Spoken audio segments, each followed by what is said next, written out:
Welcome to the API Resilience Podcast. If you've ever wondered what it really is we do when we do APIs, and if you've wondered how APIs change organizations, our communities, and our society, look no further. This is the podcast you've been searching for. I'm Kristof from Tomme, and together with my co-host Marc Burgauer and our guests, we explore how deliberate complexity, social practice theory, and a deeper understanding of socio-technical systems can transform our organizations and the world we live in. Welcome to the second Deliberate Complexity episode. Our first guest in our new series is Matthew Reinbold, a thought leader from the API space. Matthew works for the Concentrix Catalyst API Practice group, a consultancy that provides services to companies worldwide on how they can grow and mature healthy, sustainable API programs. Matthew is a digital engagement lead specializing in API governance, social technical systems, and API program design. He also writes the weekly API newsletter Net API Notes. We've split this interview over 2 episodes. In our first episode, we go through a lot of the basics of complexity and discuss with Matthew how he's been using his insights in complexity to help API programs become more successful. So I'd like to welcome Matthew Reinbold. So we're really excited to have you on the podcast because you have some of the magic terms in there. And I also kind of understood that you even have a book coming about complexity. So welcome, Matthew. Thank you for joining us on the podcast. Well, thanks for having me. Just to flesh out the background a little bit more. I've been doing web technology for the last 20 years and caught the mobile bug like back before the iPhone.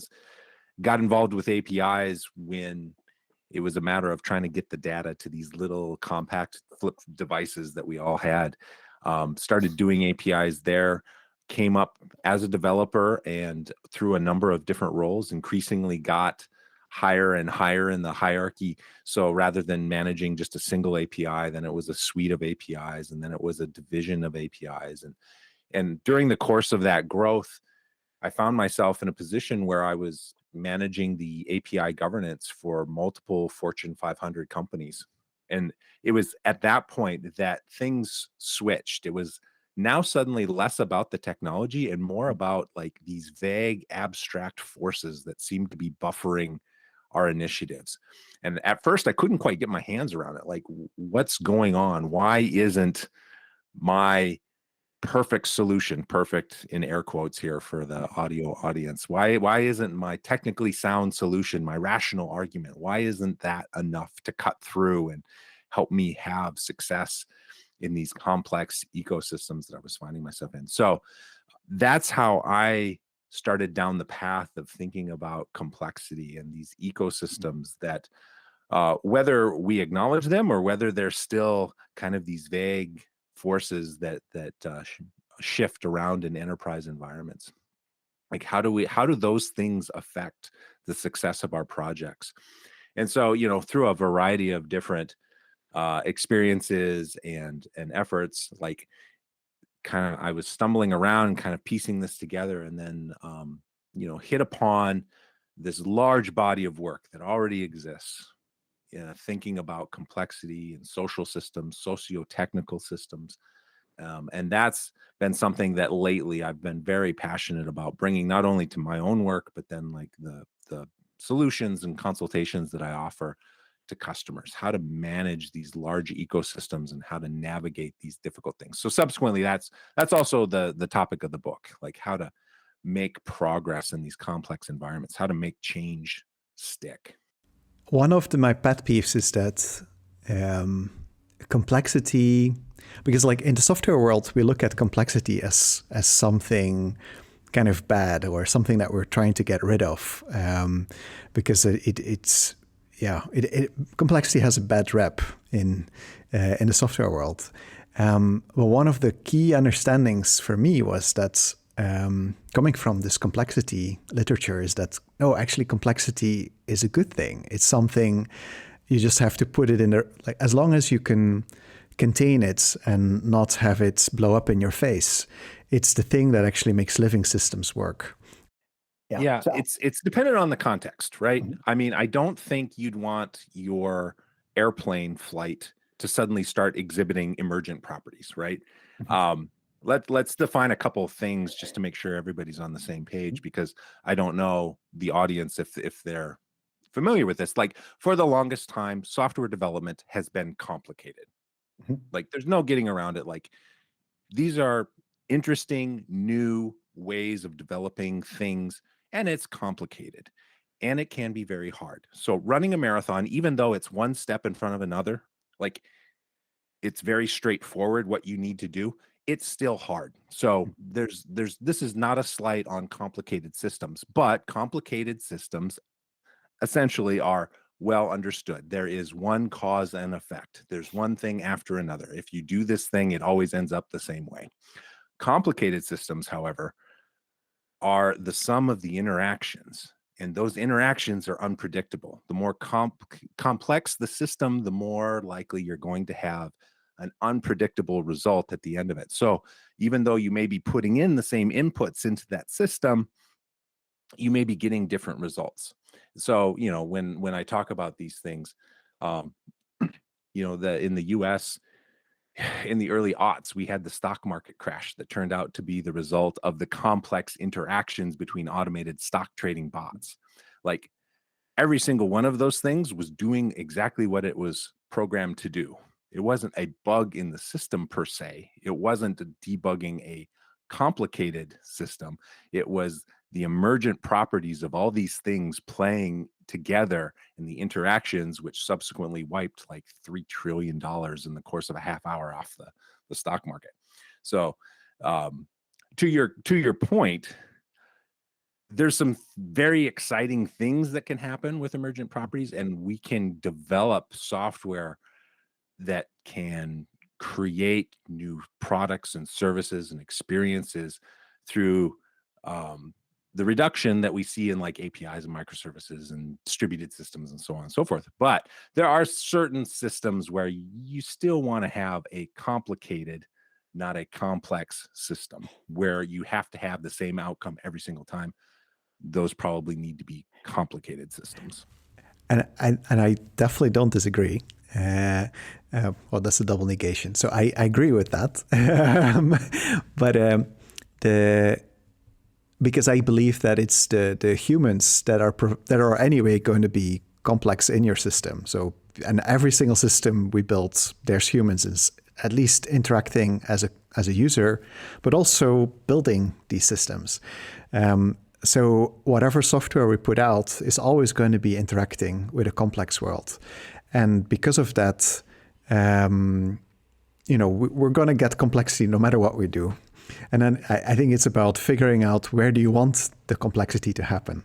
And at some level, there's always complexity happening. If you zoom in enough, you'll find it somewhere. You just want to put it in the right pocket so that it doesn't start crashing your plane, or something else, or crash the stock exchange, for that matter. Yeah. Right. Absolutely. Marc, what are you pondering about? So I would be curious about. Well, there's two things you said already that I would like to dig a bit deeper, but let's start with one. So there's this thing that you said about how do you actually apply the understanding of complexity when we're working with customers. And so most customers that we're engaging with will not have any understanding, or not that level of understanding of complexity. Often, as you say, it's we have to start by actually defining what we mean by it when we even talk about it, because they're not familiar with these distinctions. But also then, especially if they're company leaders or execs, so then they're often really focused about the negative sides of complexity, as in, we did all these lovely plans and they didn't happen, and why did they not happen?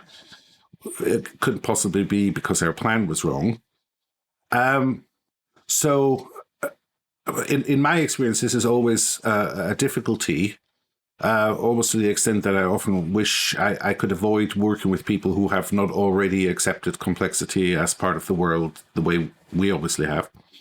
So how do you make this palatable? How do you open them up that they at least willing to entertain the consequences of complexity, and rather than just seeing it as something they has to be removed or reduced away, also that they see it as an opportunity. So do you have any recipes or insights how to do that?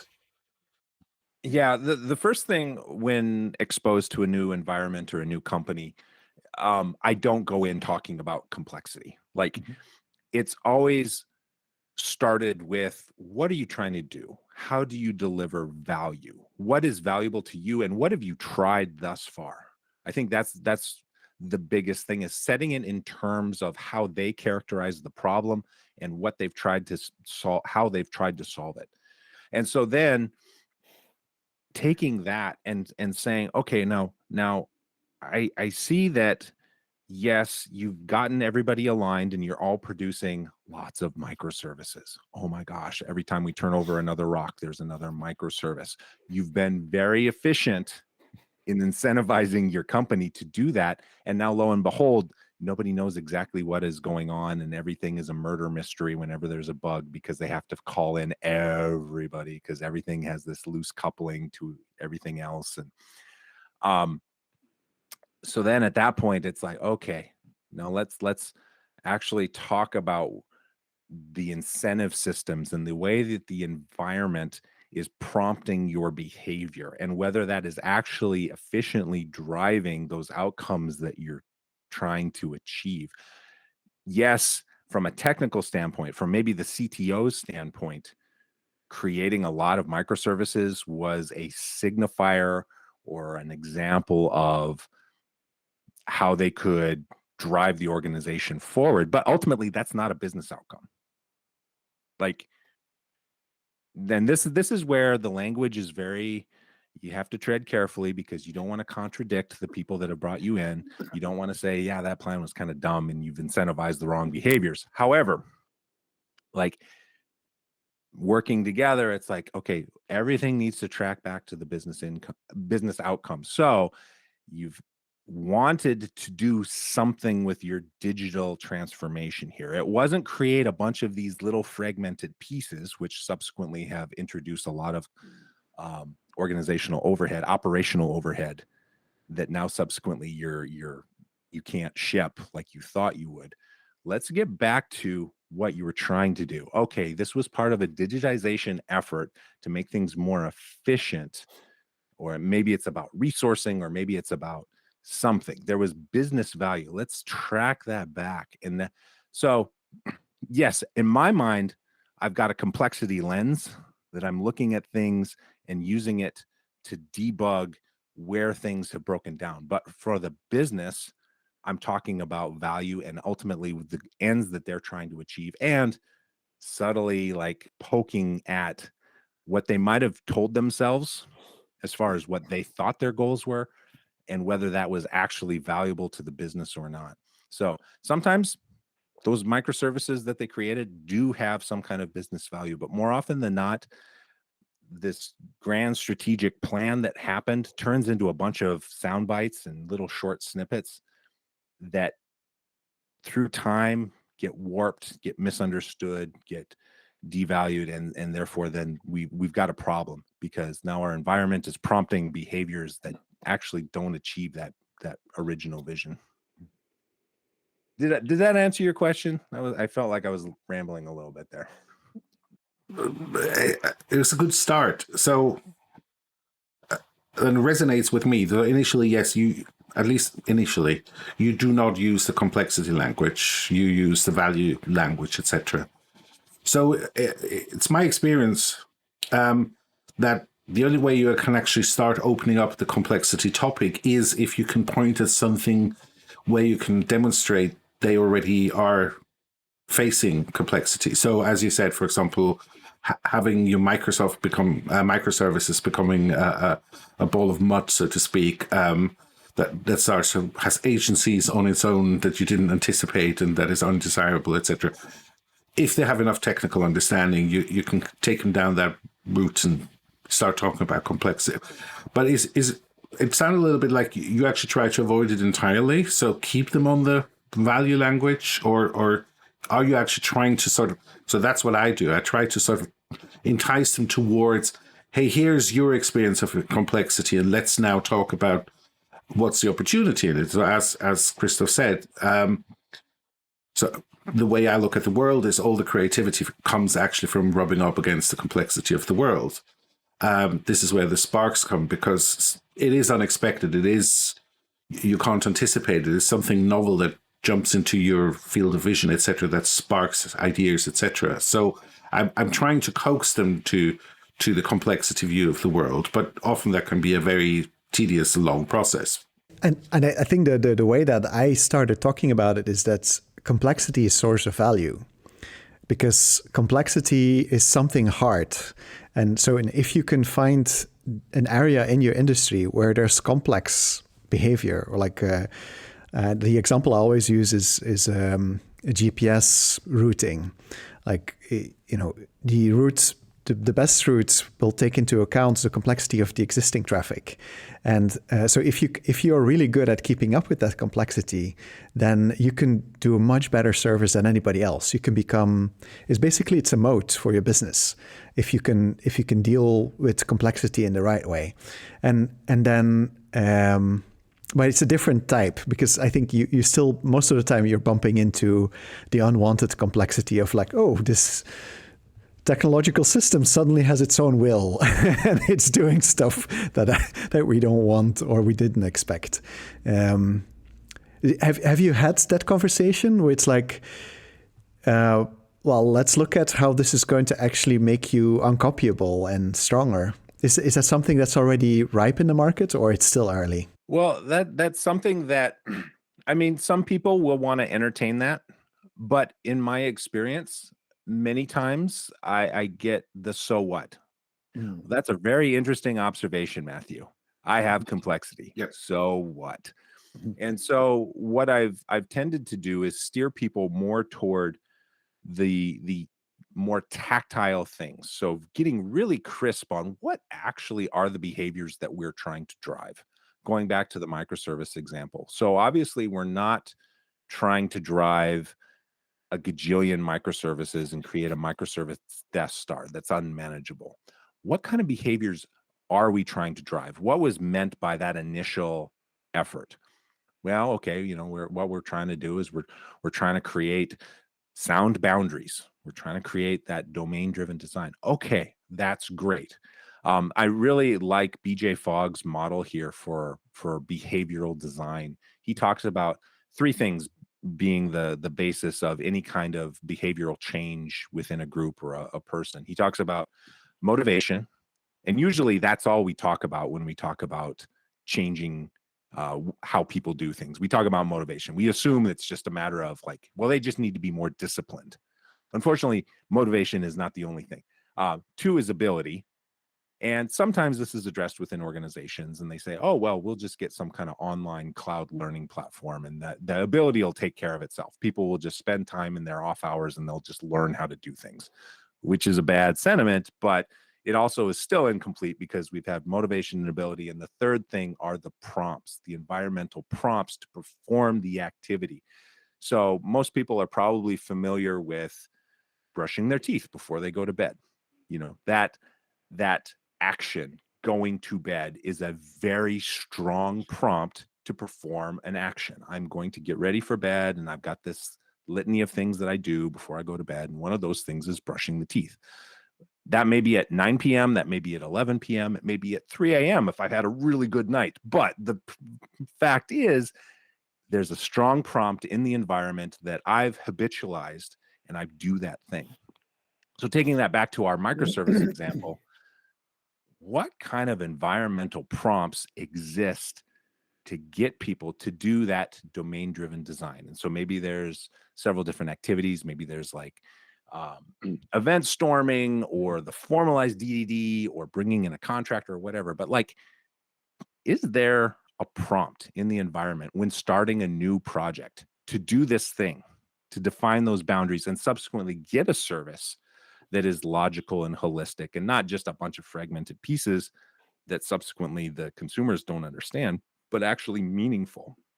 So how do we design the process and procedures and subsequently then bring it back to the people so that we have the kind of desired behavior change? So underneath this, like, we're talking about complexity and how to, change behaviors and stuff like that. But for the people that I'm talking with, this for them, like, oh, this is actionable. This is a new project.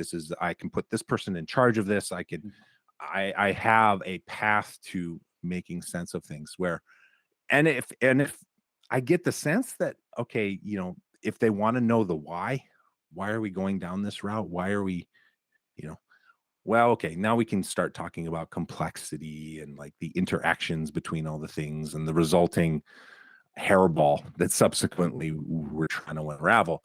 But for the most part, like, people just want to, like, just let's go. What do we need to implement here? How can we start reporting out status? How can we start showing metrics that we're making progress? I have a theory, but it's basically a hypothesis, and we need to see what happens. But I believe that in the next decades, complexity will become an integral part of successful businesses. That to be successful, you'll have to have some smart way of constructing your complexity.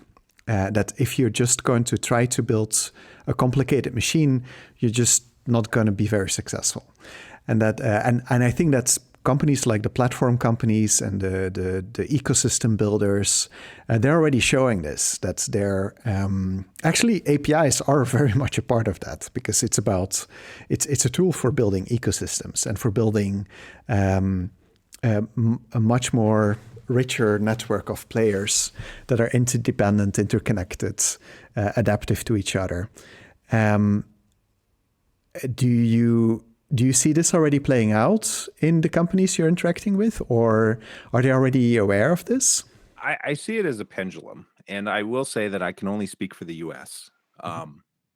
But what I see is over the last 10, 15 years, there has been a movement away from formalized organizational design, where there were people whose job it was to maintain some kind of holistic consistency or cohesion across the company. So I'm talking about job families like business analyst, enterprise architecture. There's a few other related ones. What's that?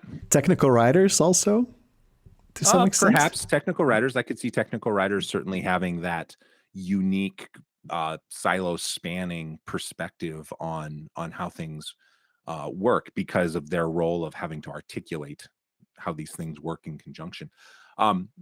But what I've seen in software shops and large enterprises is this, and I love developers. I came up as a developer, but this deification of the developer as being the sole archetype of everything. So, ops was incorporated into the developer's role, and increasingly architecture was incorporated into the developer's role. And those spanning functions, the things to provide coherence across boundaries, slowly went away because it was assumed, well, we just give teams the ability to run autonomously as fast as possible, and we'll just make a lot of stuff. We'll throw a lot of things at the wall and hope something sticks. And again, this is a very US, probably FANG, Silicon Valley type of perspective on how to run a dev shop. But subsequently, what we're seeing now is companies getting in trouble because they have all of these very tiny fragmented pieces within their organization, and an inability, because they've lost the muscle is atrophied, the inability to figure out like how to put this back together. Nobody is minding the larger story across these siloed areas, and because nobody's setting the vision and providing the alignment, then suddenly now we're having localized optimizations. Like, everybody needs stuff to do and they want to have stuff to celebrate at the end of the quarter. And so like they're making their own pieces run faster, but putting that back together, and things are awkward. Things are weird. The interfaces aren't seamless. They don't feel well when they're meshed together. So again, I'll caveat that huge simplification. and stereotyping here, but I do see that. And so as a pendulum, I do see us swinging back toward needing that coordinating function, having the people who are able to look across all of the works being produced and provide some kind of semblance of coordination across those pieces. Okay. So let's get back to the second thing that you said early on that I would like to dig into a bit. That is complexity in connection with how to make change stick. How do the two connect, or what has one to do with the other in your experience, and how do you make change stick? So I'm very interested in whenever there's a new survey or a new article that talks about the failures of a new digital transformation effort, and it depends on the source. Some will be like 75% of digital transformation efforts fail. Sometimes it's as high as 90. But bottom line, you have these large efforts within companies that burn a tremendous amount of time and energy and money that don't go anywhere, that fail in their primary goals. And so, is it because the people are just ill-informed or not talented? I highly doubt that. Yeah, the percentage would not be that high if it was just a matter of people tilting at windmills. It really, to me, speaks that we don't understand the complex factors at play when we try to introduce this new digital transformation. So I worked for a large financial services firm in the US called Capital One. Um, and because of our success, my team's success with the API program, I would get thrown into various meetings. Somebody was spinning up a new initiative and they, just wanted to have some brainstorming. And I remember sitting in a meeting, and what was being proposed represented a significant change in the daily behaviors for developers. It was warranted. It had some good rationale behind it, but ultimately people were going to have to change their habits in a big way. And so I'm politely listening, and we get toward the end of the meeting, and I said, hey, how are you going to roll this out? How are you going to facilitate the change in habits that are going to be necessary? Right now, people are doing ABC. You're asking for 1, 2, 3. And I remember very distinctly the vice president kind of waved her hand, and she, oh yeah, we'll do training. The training's taken care of. Don't worry about it. And I was like, what are you talking about? Like, if it was just a matter of providing information, just a matter of providing training, like all New Year's resolutions would work. Everybody all diets would be okay. Like there are complex interactions that happen in the course of daily business, people, processes, technology. And this was just a complete afterthought. It was just assumed that we were going to drop this in, everybody's going to take it up, and we can move on to the next thing after we claim success. And lo and behold, 6 months later, it was completely stymied. That hadn't gone anywhere because they had completely misunderstood what it actually takes to get people to change what they're doing. So I've got other stories along the same lines, but for me, that's where it connects. Like, if we're going to change the organization, it's not enough to just drop a tool in. We can't just parachute in a memo and expect things to change. We have to address how things are currently done and how we bring people along to that new vision, that new set of behaviors that we want to accomplish. So how'd you do that? Step one is about the stories. And I know as technologists, we're like, stories, really? Can't I just do my pros and cons? Or, Marc, you were talking about your background. Can I just do the Wardley map and put it out there and everybody just accepts it as the way? And unfortunately, it's not. So I've got a post on my blog about what it takes to do stories. But the thing that I found, there's like 4 or 5 different points. The thing that I found the most important is creating the new identity for the people in the story. It's not enough to just say, hey, we're going to be a remote work organization from here on out. because that does not address the identity of the person who was the den mother, for example, or the friendly boss that liked to walk the halls. What you're proposing represents a loss of identity for that person. They've lost something in that move to remote work. And so therefore they are going to kick and scream and say, no, we had the pandemic and therefore we need to go back to that thing where I identify. I had a role in that world and I want to get back to that role. So subsequently, in providing that conversation and talking about changing behaviors, going into the complexity of it and saying, well, okay, well, let's talk about how you can still have that identity. What was it about that identity that was useful to you? Was it because you were engaging and interacting and getting the information that you felt like you needed day in and day out to perform your job that you haven't had for the last 2 years? Is that what it is? Well, we can figure out the reshaping of that identity to still get you that information to make you feel successful and useful. But just to say, okay, here's the memo. We're all going remote work. Everybody should comply. See you on Monday online. That's not good storytelling. So, I'm talking about going a level deeper. So, talking about the storytelling, rallying a team to support the effort and continuing to tell that story again and again and again throughout, creating the kind of useful metrics to then subsequently show progress about those kind of things. All of those, it's a set of engagements to look at the environment, understand the culture, understand the people and the complexity and how they interact, and then be sensitive and give them an opportunity to be part of that change rather than having change thrust upon them. I heard several words that are for me like keystones for working with complex systems. Like one was identity, and then one thing that I find fascinating is like how do individual identities and group identities work together, and how many identities can an individual have? Do you have your team identity? Do you have your personal identity? Do you have still a member of a company identity? How many can you hold in your head? Because I think there's only limited real estate for identity to some extent.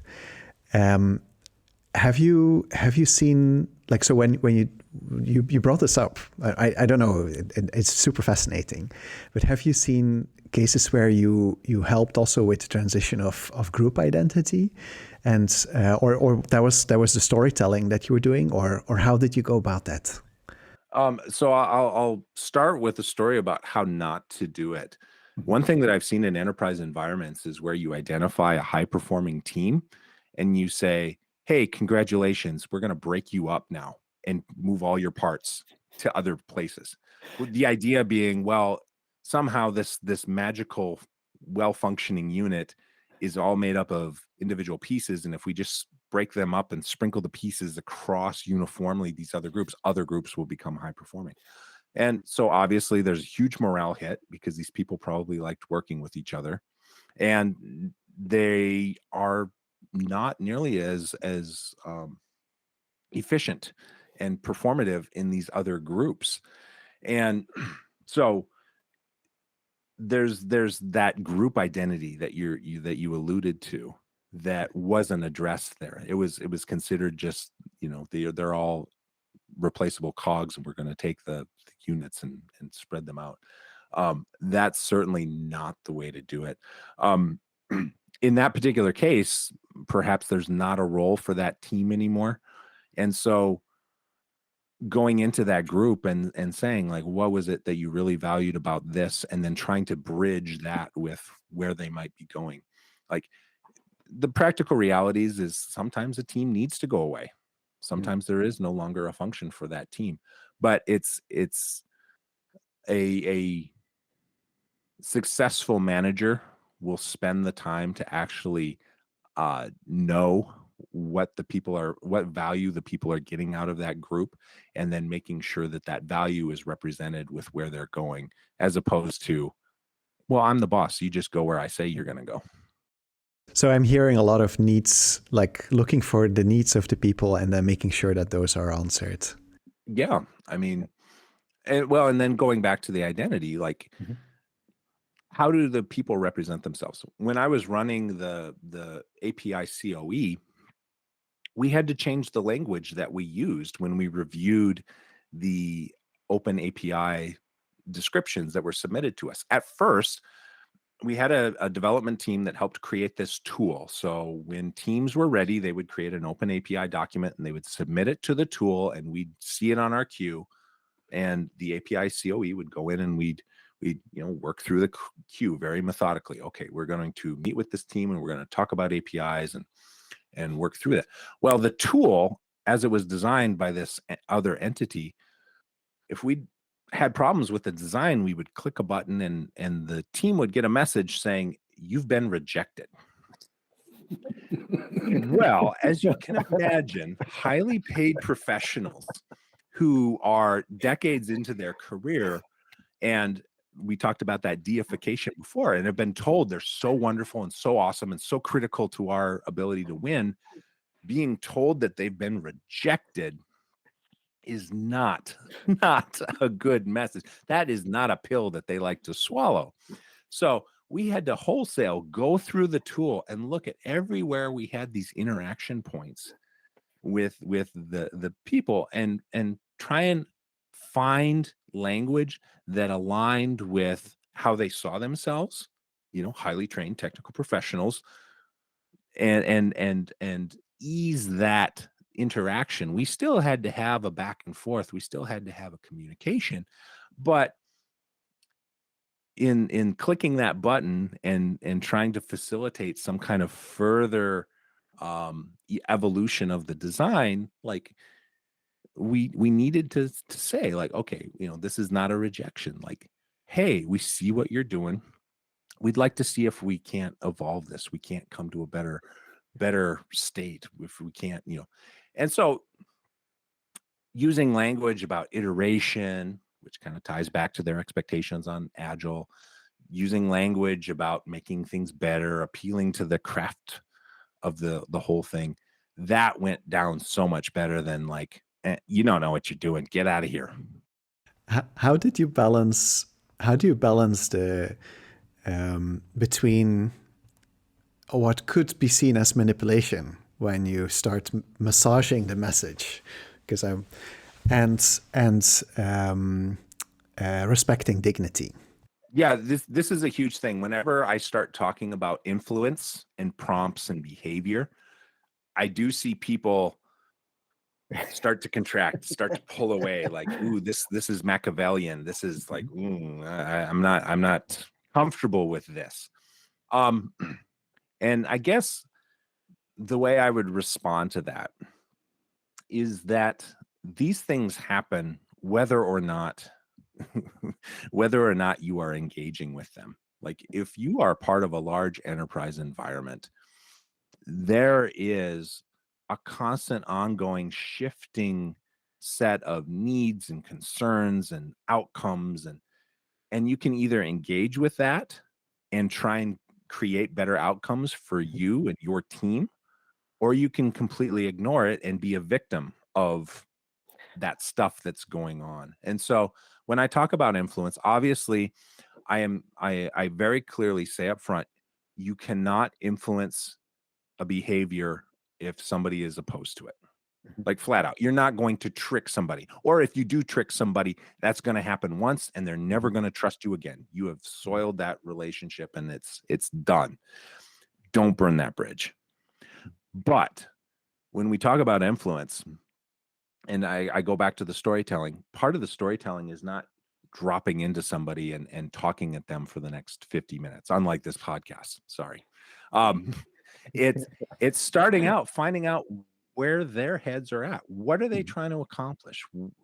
If they're trying to ship 5 APIs this year, but I've got a quality initiative that's probably going to pump the brakes on it, I don't just jump in and say, yeah, the thing that you're hoping to deliver that's subsequently going to get you the promotion, I'm gonna wave you off that. Like, that is not a good conversation. I need to start and I need to talk to them about why they think that's their objective, how they're going to meet that, and then subsequently figure out how my narrative aligns with theirs, how we can co-design a story that gets them to where they need to be, but subsequently also achieves my objectives. So it's these kind of engagements, these kind of conversations that I think we so sorely lack in the space. And is that something that we're just destined to not do? Like, developers just can't talk to each other. I don't believe that. I don't believe that at all. But it's not just developers. It's everywhere. Like there's this company, and I'm forgetting their name right now, but they have a workshop called Stop Motivating Your Employees.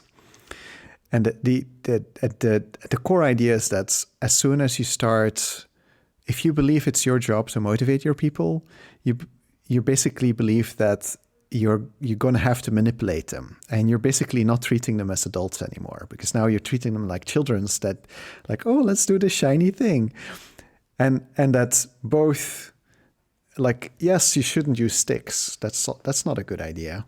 But also be careful with your carrots, because your carrots are as manipulative as your sticks.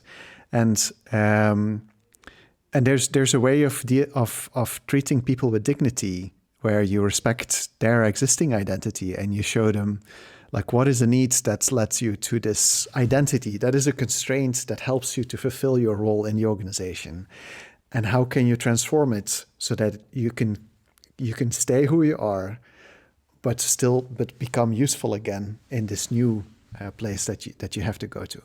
But it's this is the hard work, and often it's a lot of work, and that's, you can't take shortcuts with these things.